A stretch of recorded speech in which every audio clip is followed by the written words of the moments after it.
අතවලන.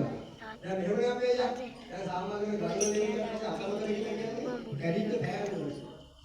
අදිනුනේ සුත්තයි වෙනවා. දිත්තේ නැති අය වෙනවා. නේද? හැබැයි මේක එහෙම නෙවෙයි නේද?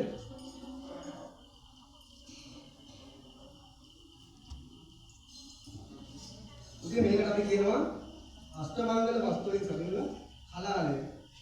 ඒ කියන්නේ මංගල වස්තු 8ක් තියෙන මෙතන එකක් අඩු 20ක්. එකක් තියෙනවා. ඒකට මේ මංගල වස්තු ඈගීමෙන් ඕගොල්ලන්ගේ තිබෙනවා දෝසාංගකාර දුරු වෙනවයි කියලා ජාතකයන් කාස්ටි කියන මේක දුන්නා. හරි. අටි වෙන මුත්තක් ඉස්සරහට මේ කවුද දික් කරන ගෑවි නොගෑවි කියන නමට එන්න මේ පහළ මතකන්නේ